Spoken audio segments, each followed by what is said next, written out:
どうも峰本です。このチャンネルでは太陽電池の科学、経済、そして未来についてお話しします。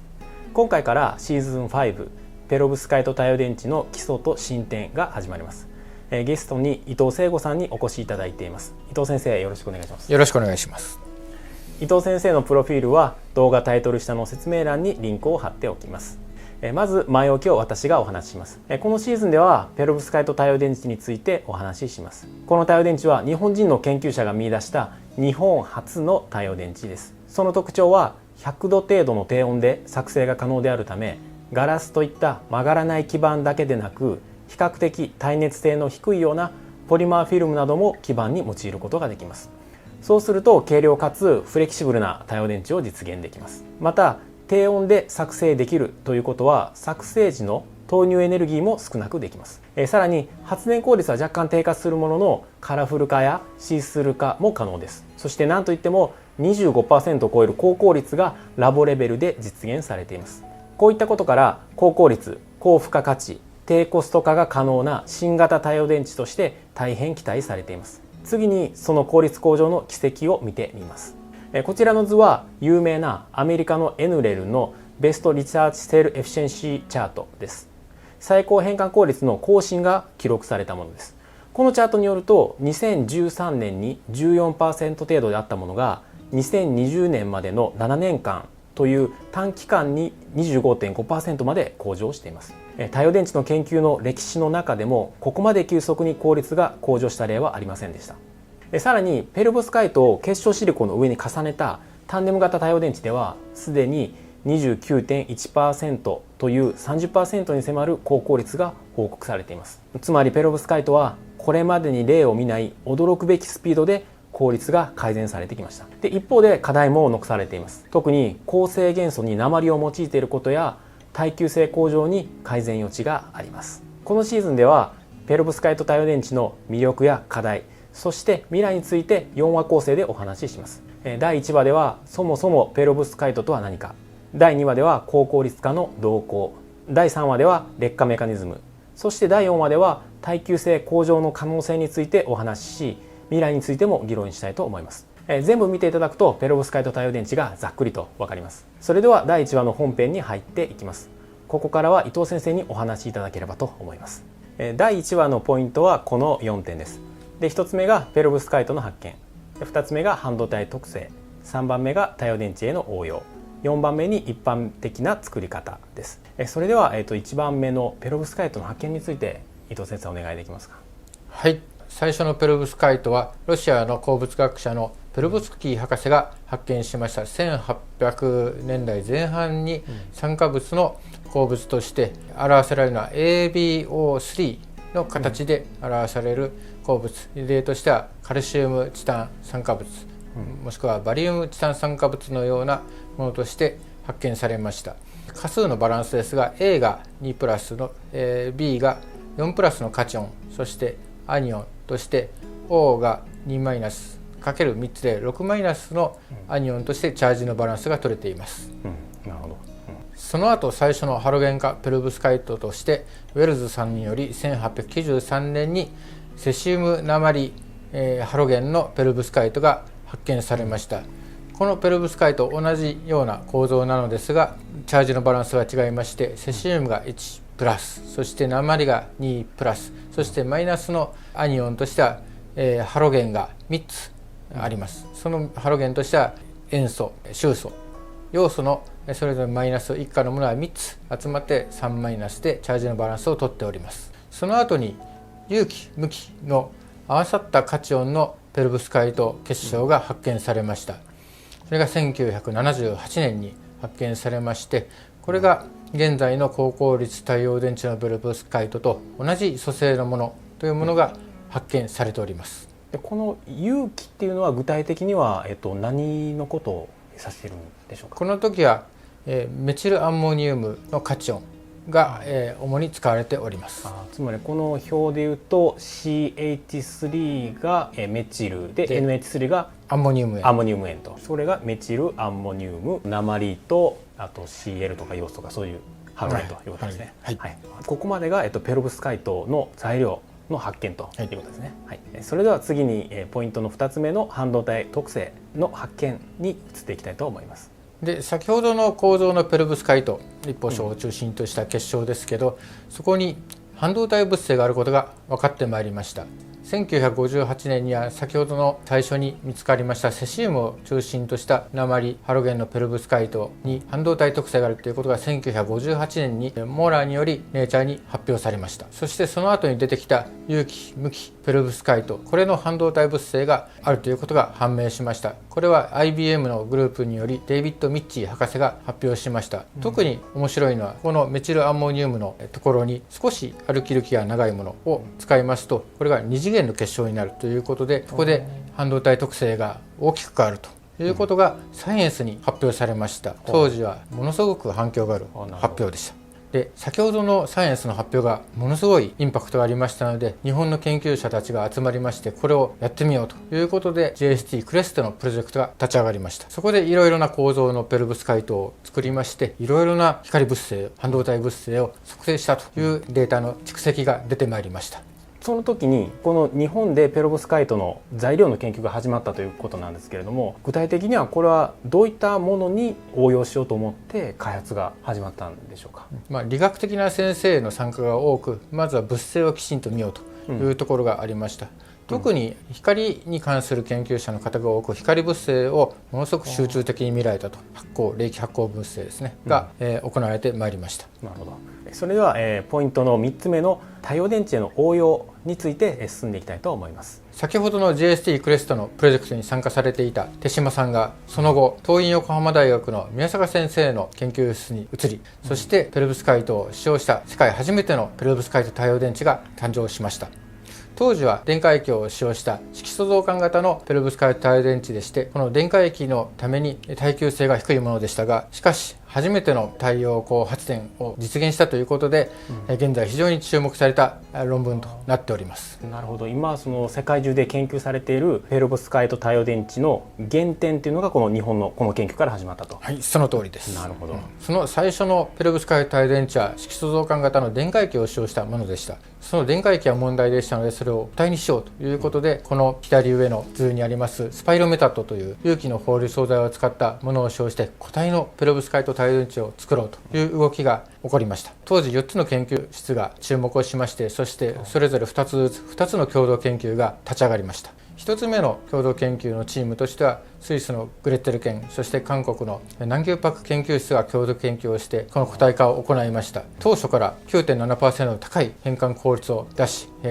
固体型色素増換太陽電池として非常に注目されました。固体型色素増換太陽電池と最初呼ばれてたんですか。そうです。ああ、なるほど。今と呼び方が違うわけですね。そうですね。なるほど。はい。それと同時に発表したのが、東院横浜大学の宮坂先生とイギリスオックスフォードのヘンリー・スナイス先生のチームの共同研究に、ここで 10.9% の変換効率のペロブスカイト太陽電池がサイエンスに発表されました。この時に多孔質の酸化アルミニウムを使用していたので、これは色素増換太陽電池ではないのではないかという疑問も当時から起こっておりました。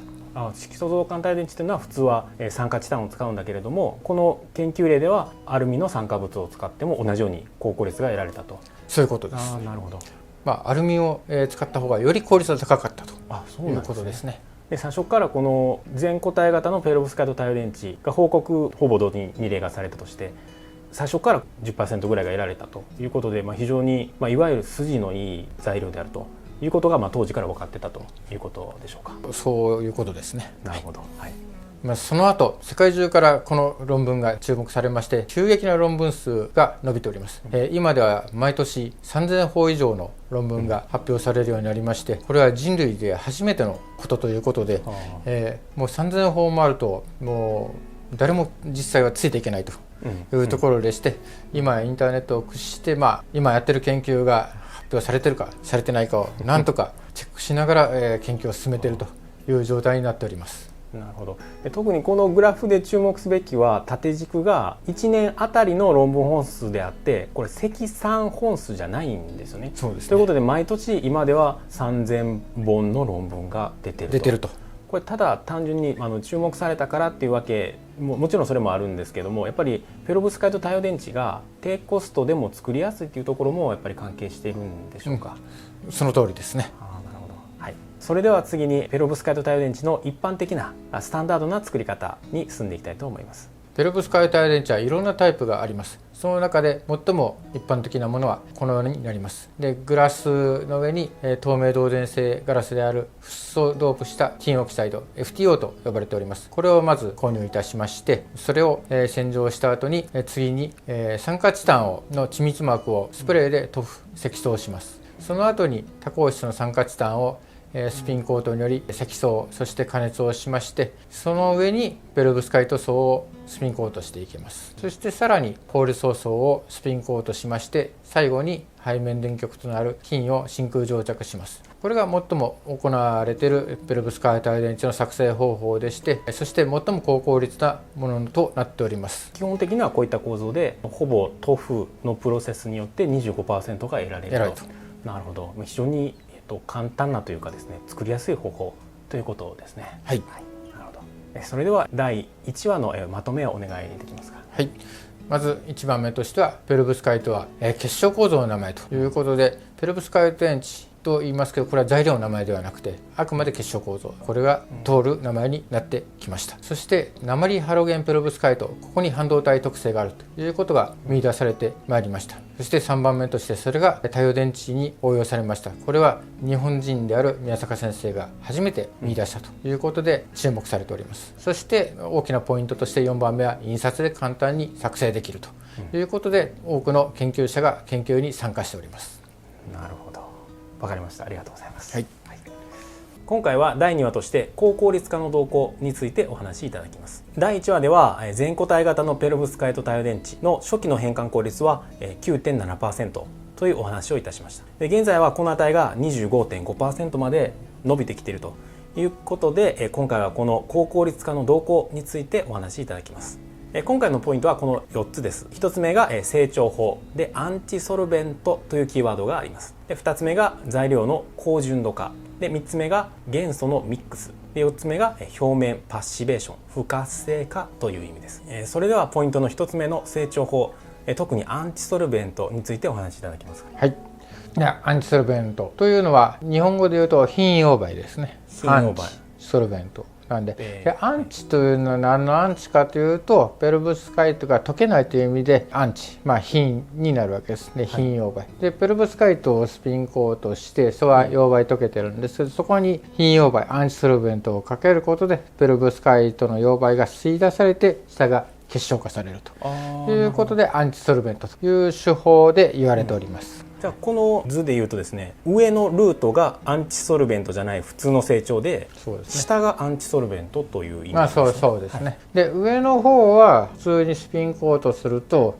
結晶がささくれ立っているというところが分かります。これは左下のところにある結晶が見えてて、横のところのは透明導電膜の FTO がそのまま見えております。そしてそのアンチソルベント、上から品溶媒をかけると均一な結晶ができます。それが右下の結構詰まったものができていると見えますが、それができます。結晶が揃っているようにも見えるんですね。そうですね。太陽電池にするときはそういった下地が見えてるんじゃなくて、このようにきれいに光吸収層のペロブスカイトが密に詰まっていると、それが良いと。それ大事ですね。なるほど、わかりました。そしてそれをオーストラリアのモナシのイービンチェーンのチームが見出しまして、これがその断面の透過型の電子顕微鏡図になりますけれど、それを透過型の電子顕微鏡ビームスポットを絞りますと、その結晶の構成が見えてきます。散乱でですね。で、丸く見えているところはその全体的に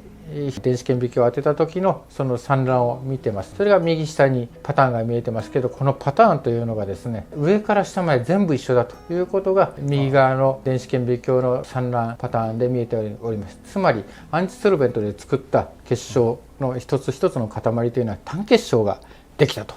いうことで、これは非常に大きな発見でした。それにより高効率の一端が見えまして、これで一気に 10% 前後からポンと効率が上がったというのが当時発見されました。これは2014年の発見です。なるほど。で、これが非常に重要な技術で、2014年から急速に効率が上がってくると、そういうことになるんです。未だにこれが使われております。なるほど。じゃあそれではポイントの2つ目の材料の高純度化、これに進んでいきたいと思います。はい、最初の頃我々はいろいろな材料、ヨウ化鉛とかですね買って試しておりましたが、これがメーカーによって違ったり、もしくは純度によって違ったり、いろいろパターンがありました。で当時はですね 99.999% とかですね、ものすごくいい純度のものを買ってもうまくいかないと。でなんでやということを京都大学の若宮先生が見出しまして、それをよく調べると水がものすごく入ってたと。これは純度というのは鉛に対する金属の不純物であって、水は考えてなかったんですね。でそれを水の純度、つまり水をいかに取り除くかということをものすごく研究されまして、そして再現性と効率を上げたのが当時の発見になります。この材料はですね TCI 東京化成工業製品化をしまして、今皆様購入することができます。これ脱水された、ペロブスカイト材料という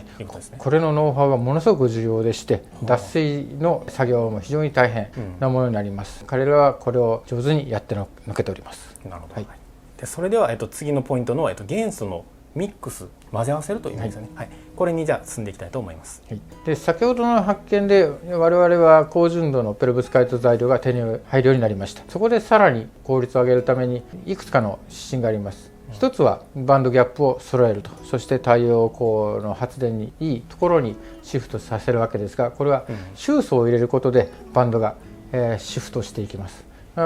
図にあります通り、長波長側から短波長側に周層を入れることで比較的スムーズにバンドがシフトするということを韓国のチームが見出しました。この技術も最高効率の太陽電池の技術に使われております。この一番上の図の縦軸が吸収で横軸が波長と光の波長ということで、一番右が要素だけで、それにブロム、シフトですね、を加えていくと左に短波長側にシフトしていくと。そうですね。つまりバンドギャップが大きくなるという、でその要素とブロムのこの比率を変えることによって、太陽光の吸収に適した波長に変えることができる。そういうふう、これが連続的に変わるというのが非常に大きな驚きでした。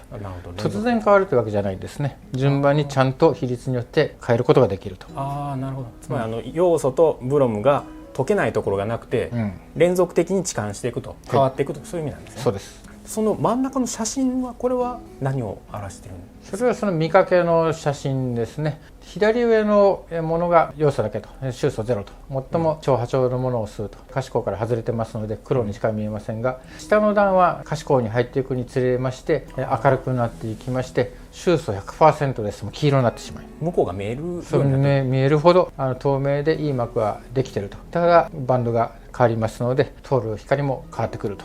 いうところです。次に、他のミックスもあるということで、でミックスカチオンと言っています。先ほどはペロブスカイトの結晶の中のハロゲンのミックスでしたが、今度は最初のカチオンをミックスします。一価のカチオンをメチルアンモニウムを使うというのが最初の発見でしたが、そこにいろいろなカチオンを混ぜていくことで効率が上がるということが分かってまいりました。そこでミックスカチオンということでホルムアミジウムというカチオンを入れます。そうしますことで結晶が安定化して、そしていいものができるというところが分かってまいりました。これはメチルアンモニウムの鉛周素、そしてホルムアミジウムの鉛要素のものを作りまして、それを比率を変えていくことで当時最高効率のペロブスカイト太陽電池開発されました。なるほど。このミックスカチオン MAFA の普通カチオンの状態からさらにカチオンを足すと効率がいいと、良くなるということが分かってまいりました。左側のセシウムがこれはない状態ですね。通カチオンの状態、黒の状態、これは縦軸が変換効率になります。赤の状態、つまりセシウムを足すと効率がどんと上がるのが分かります。ということで、セシウムを足した3カチオン、これが上のグラフになります。なるほど。これはセシウムと MA と FA の3カチオンということなんですね。そうです。赤のポイント。赤のポイント、そうですね。そしてさらに下のグラフがルビジウムを足した4カチオンの図になります。黒のデータが3カチオンですね。そしてそこにルビジウムを足した赤のデータが4カチオンのデータになります。そこでさらに効率が上がるということが分かってまいりました。この結晶の中にいくつかのカチオンを入れて、そして結晶をリラックスさせるということが効率を上げるということが分かってまいりました。一つのカチオンで完全性を高めるんじゃなくて、いくつかのカチオンを混ぜて4つのカチオンを混ぜた方がいいものができると。そうですね。シリコン太陽電池のシリコンもストレスがあって、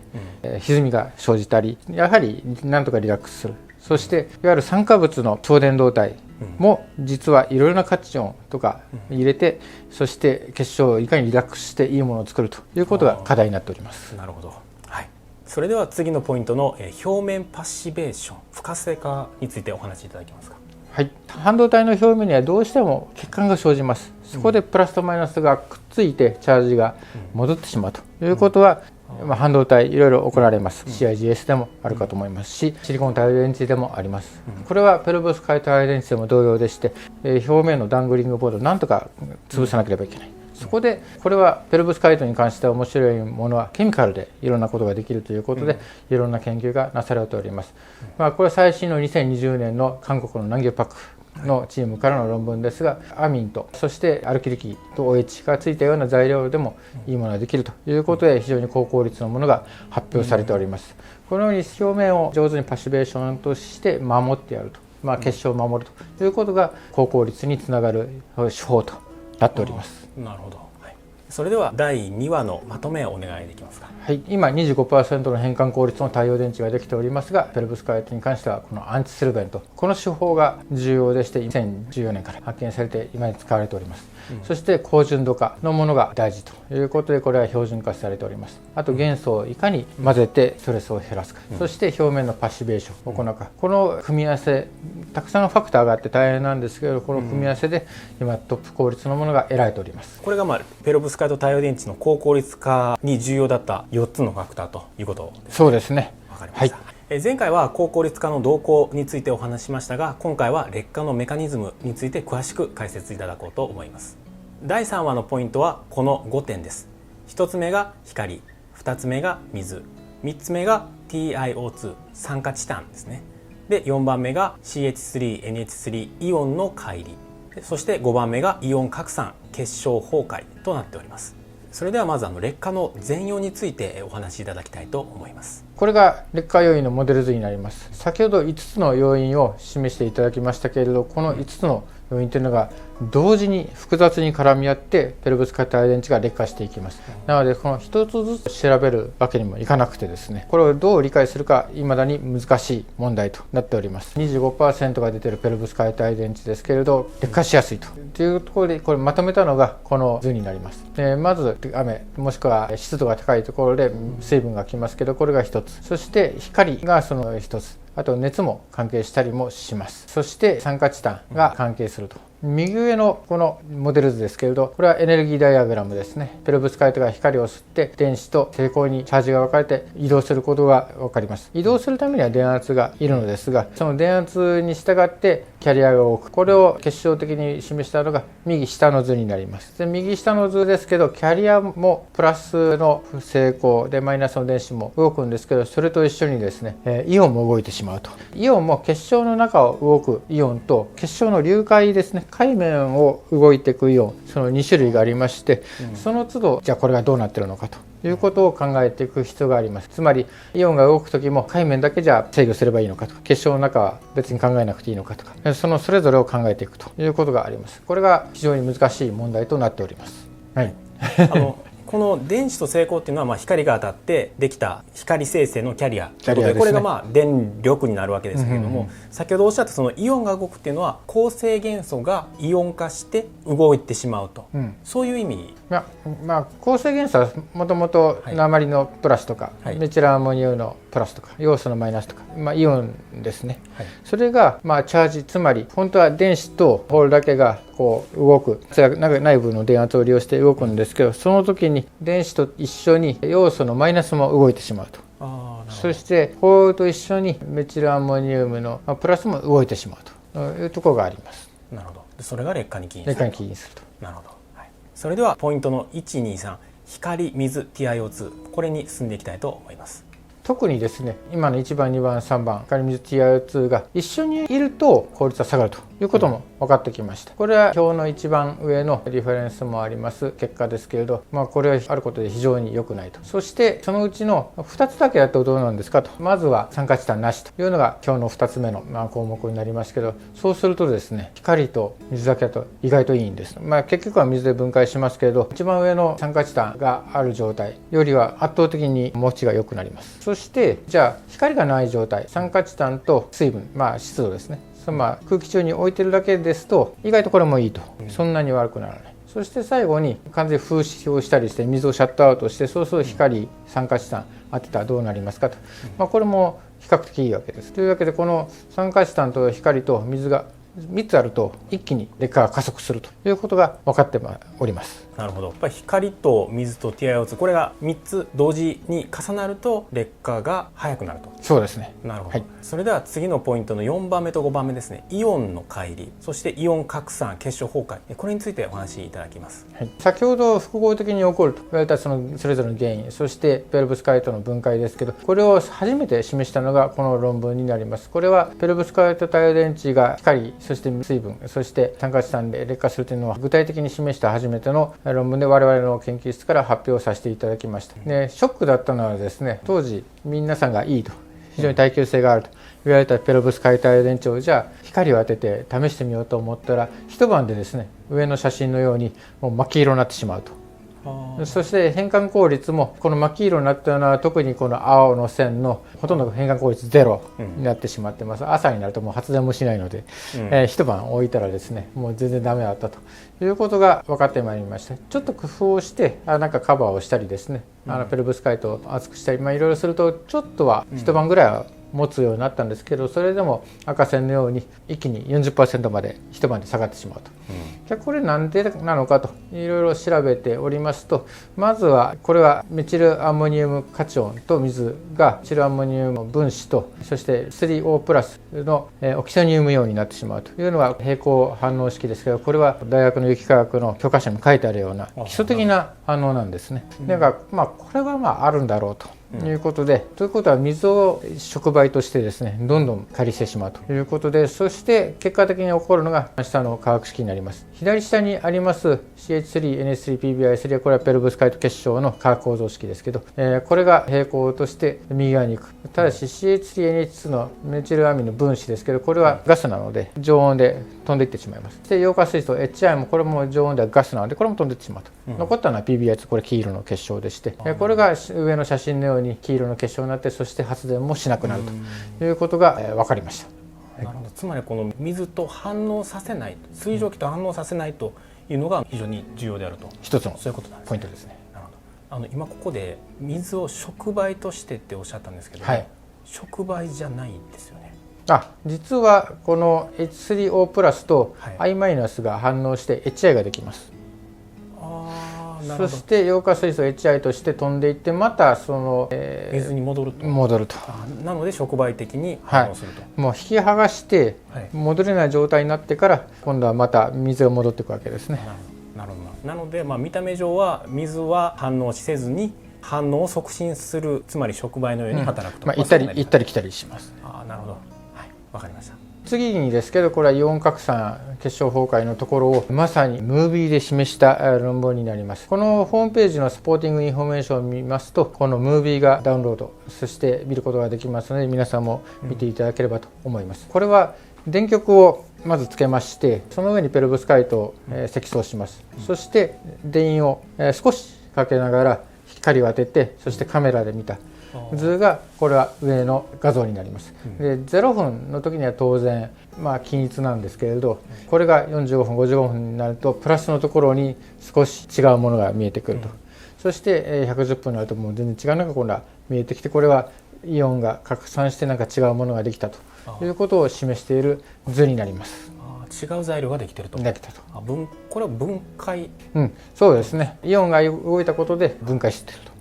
ということを示しています。はい、そしてさらにショッキングなことは、先ほどのは上の方に変なものができたということを見ただけなんですけど、これはスペインのビスカートと中国の李教授が確認した共同研究のものなんですけど、これは今度は電圧を2つのところにかけまして、そうするとまたちょっと違う組成のものになりますと、この徐々にザーッとこう電圧をかけることに従って違うものができるということが分かってきました。これは左側から電圧引火前、そして20秒後、40秒後、60秒後と写真が見えてますけれど、これは電圧を引火することでこう少しずつずっとイオンが拡散しているのをまさに目視したというようなデータになっております。60秒というのはめちゃくちゃ早いですね。そうですね、もうあっという間ですね。だからそれだけイオンというのはペロブスカイトの中で電圧とともに移動すると。で、電圧というのは太陽電池の中は当然内部電圧がありますから、その自分の内部電圧で中のペロブスカイトそのものが壊れてしまうということを示しております。なるほど。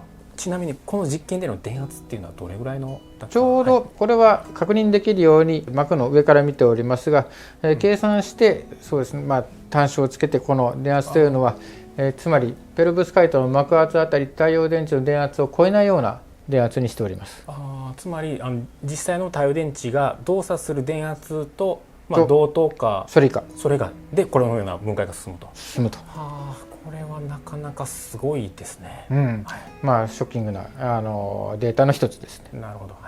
では次のスライドはさらにイオン拡散結晶崩壊のものを示すデータになりますけど、先ほどのスライドでは電圧をかけてそしてイオンが拡散しているのを示しておりました。これが本当に電圧によるものなのかを確認するために、この研究チームでは途中で電圧を切り替えて、そしてそれがどうなるかを確認しました。そうしますと0秒、20秒、40秒、60秒まではプラスとマイナスの電圧をかけている状態なのですけど、60秒で切り替えます。そうするとそこでそのスピードが止まることを確認されました。つまり先ほどの示した画像データでは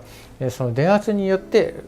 まさに拡散が進んだということをこれで確認できたということが分かります。これ60秒までは左がプラスで右がマイナスかけてて、60秒後にこれをスイッチするとマイナスとプラスに変えると、そうするとこの図でいうと60秒後と90秒後の図が一緒なので、反応が止まったと、拡散が止まったと、そういうふうに見たらいい。そういうことですね。なるほど。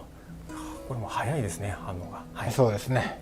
それでは第3話のまとめに移っていただけますか。ペロブスカイトの劣化の原因のいくつかありますけど、光と水と酸化チタンの合わせ技で劣化するということが分かってまいりました。特にペロブスカイトの結晶は水に弱くてですね、そのメチルアンモニウムイオン CH3NH3 プラスのイオンが乖離して、その結果黄色の PBI2 が残ることが分かりました。そして電圧の引火でイオンが拡散し、そして劣化することも分かってまいりました。こういった複雑な劣化メカニズムがあると、そういうことなんですね。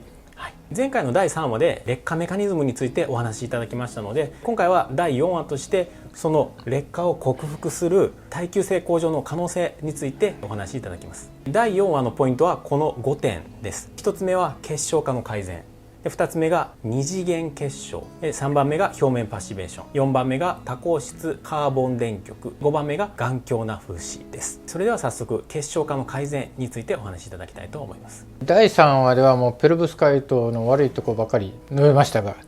その後にですね、耐久性が非常に改善されてまいりました。そのお話をしたいと思います。ペロブスカイトですけど、このように立方晶を中心とした構造をとっておりまして、3つの材料 A、B、X と書いておりますけど、2つのカチオン A と B、そして X のハロゲンを入れております。結晶というのはですね、実は完璧な結晶というのは存在しません。これはシリコンでもダイヤモンドでも少しずつ歪みが生じます。そしてその歪みの中でズレが生じたり、そこが崩壊の原因とか良くないことがあります。そしてこれをリラックスさせなければいけないのですけれど、各部位で1種類だけの元素では結晶内部に少しずつストレスが生じますので、少し違うものをですね、ドーピングですね、カチオンとかハロゲンに入れることでわずかな歪みが生じて、結果的にストレスが減るということがあります。大きな連続的な結晶ですと良くないですけど、少しずつなじませていく状態ですね。これは酸化物の超電導の材料でも、それもペロブスカイトですけど、そこでも少しずついろんなものを入れて安定化させるという技術があります。つまりこれ第2話でお話がありましたミックスカチオンとかミックスハロゲン、ということをすることによって耐久性も向上すると、良くなっていきます。なるほど。それでは次のポイントの二次元結晶についてお話しいただけますか。はい、ペロブスカイトは塩の塊です。アニオンがありましてカチオンがありまして、これは水にも溶けるような塩の塊ですので、つまり何とかしてこれを水からブロックすると、そしてそのカチオンアニオンを安定化させるための一つの手法としてこの二次元結晶にすると、イメージとしては細胞膜とか石鹸膜のようなものです。両心媒性の分子でこの周りを包むことで中が安定化すると、図ですとこう水平ですね。それは中のペロブスカイトの塩が1層分ですと N1 と書いてますけれど、これがまっすぐになると。ただ1層分だけですと半導体の特性がなかなか出ませんので、これを少しずつ太らしていきます。2層4層そして8層になるとこれがバルクの半導体のようになってきます。この膜にして安定化させる、細胞膜のように安定化させるということが一つのポイントになっております。で今の発表されているペロブスカイト帯電池、いくつかのこの中にはこれを積極的に使用して耐久性を飛躍させている報告も出ております。なるほど。そうすると、二次元結晶にすると水との反応が抑えられると。そうですね、はい、もちろんこの膜の端っこはそのままブロックできないんですけど、この面のところからは比較的ブロックされると。そういう意味で二次元。二次元ですね。はい。なるほど。三次元の場合はそのままあちこちからやってきます。であとはその結晶自体が少し中に歪みが残りますので、3次元ですと中もちょっとほぐれやすくなると。で外からもアタックされやすくなる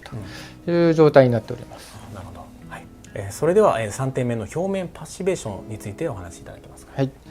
で先ほどは二次元結晶を作ると、これは両心媒性分子で細胞膜みたいなものを作りながら二次元の結晶を作ると、当然これも膜を守ってるわけですね。でこの表面パッシベーションというのはこのバルクのものを守るということなんですけど、ここに示しましたのは表面にシーラン剤をスピンコートしまして反応させて表面にシリコーン樹脂を作るというような手法です。シリコーン樹脂。シリコーン樹脂ですね。なるほど。はい。はい。Si と O が連続して結合していきます。高分子一分子層の膜を作るだけでも十分にペロブスカイトは守れるよということで、左下の写真にありますように水につけても大丈夫と。そして右下の写真にありますように1分子分の高分子があるだけでそのペロブスカイトのデバイスを水につけても十分発電しますよと。で先ほどの高効率の技術にはありました通り、表面パッシベーションは高効率化にも重要ですし、そしてこのようにデバイスを守るということにも役に立つということが分かってまいりました。ペロブスカイトの表面に、薄皮1枚つけるようなイメージで、はい、一分子層のシリコーン膜ですね。はい、をつけることによって、水の侵入をブロックできると。はい、シリコン系のその一層があったらばですね、発電をなんかブロックするみたいな役割を果たしちゃうんじゃないかなっていうような気もするんですけど、そういう電気を止めるようなことはなくて水はちゃんと止めると、そんな働きがある。これはもう厚さによりますね。だからものすごい厚いとやはり止めます。これは1分子分の薄い膜ですとトンネリングで十分発電もすると。そしてペロブスカイトを守ってくれると、特殊な技術でもあります。なるほど、分かりました。それでは4番目の多孔質カーボン電極、これに進みたいと思います。はい、これは今までのペロブスカイト太陽電池とだいぶ違いまして、多孔質のカーボンを電極として使います。でその下にジルコニウムオキサイド、これはスペーサーとして使いまして、一番基板側には酸化チタンを、これまでと同様に使いますが、これは全部酸化チタン、ジルコニアカーボンをスクリーン札で作りまして、そう焼いた後にペロブスカイトを上から溶かし込むという作り方のペロブスカイト太陽電池です。で作り方は違うんですが、このカーボン層があるおかげで非常に耐久性が上がりまして、これは最初に中国の本営ファンのメンバーが発表したものですけど、これは風刺なしで疑似太陽効果で1000時間の耐久性があるということで、これは非常に驚きまして、彼らはサイエンスに論文を発表いたしました。これはもう電極も含めて全て印刷で作ります。で完全な印刷プロセスである太陽電池として、しかも耐久性がいいと。で変換効率はこのタイプの太陽電池、今 17% のものが報告されております。現在では生産できる太陽電池の、そうですね、手法として良いのではないかということで、各企業注目している方法でもあります。なるほど。耐久性が非常に優れた方法であると、はい、要は多孔質のそういう隙間があるところにペロブスカイトを埋め込むみたいな。そうですね。これは全て印刷でできて、さらに耐久性も良いということなんですけど、効率が17%、高いんですけれども、世界最高レベルのペロブスカイトだったらば25% 程度いくわけですけれども、それとのこの効率の差っていうのはどういった原因でこの差っていうのはできているんでしょうか。この時のペロブスカイト太陽電池の結晶は多孔質の膜の中に作る必要がありますので、どうしても結晶自体が一つ小さくなってしまうと。そのためにどうしてもその表面に血管ができやすいというところがあります。で 25% のものはスピンコートで作りますので大きな結晶、そして血管が少ないというものができます。その血管をいかにこの多孔質カーボン電極で制御するかということが今後の問題になってきます。というわけで今多孔質カーボンのペロブスカイト太陽電池、これから効率は上げられるかどうか今研究が盛んに進んでおります。なるほど。その結晶の品質をこの多孔質カーボン電極を使ったペロブスカイト太陽電池であっても、ペロブスカイトの結晶の品質を上げることができれば、20% を超えることができるので、高効率化と高耐久性の両立が狙えられるということで、たくさんの研究者が研究されていると、そういった状況、その可能性を、考えてやっております。なるほど、わかりました。そしてこの多孔質カーボンの電極を使ったペロブスカイト太陽電池ですけど、我々の研究室ではその温度耐久性ですね、どこまでいけるんだろうということで、実際の太陽電池ですとペロブスカイトもやはり100度ぐらいまでは持ってほしいというところがあります。そこで我々はできた風刺したペロブスカイト太陽電池を電気炉に100度の電気炉に入れまして、時々取り出しては効率を見ていました。そうすると初期値に比べまして2000時間ぐらいまではだいたい 95%、 そして4500時間まではなんとか 85% までは持つなということを確認しました。その後は少しずつ落ちていきますが、いわゆる太陽電池の試験としてはこれはかなりいいところまでいけるんじゃないかという手応えを感じております。なるほど、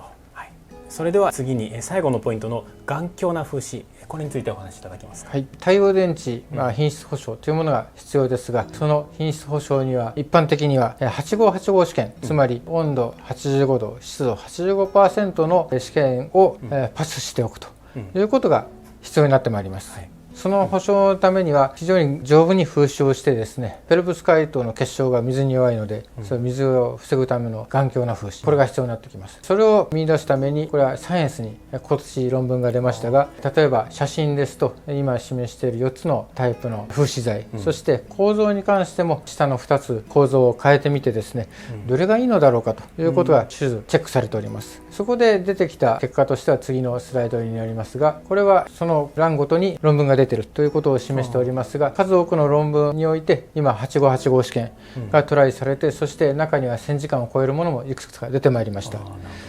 つまり品質を得て保証ができる目前のところまで来てるんじゃないかと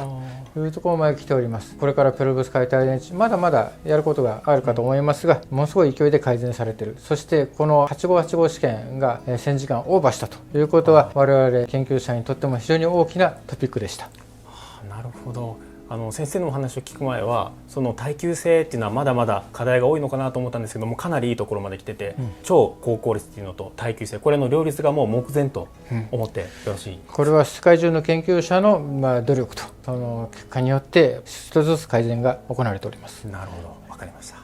それでは第4話のまとめをお願いできますでしょうか。耐久性に悪いと、良くないと言われてきたペロブスカイトですが、このペロブスカイト結晶に他の原子を少しずつ加えることで安定化してまいりました。そして細胞膜のような二次元結晶や表面パシベーションで安定化もできてまいりました。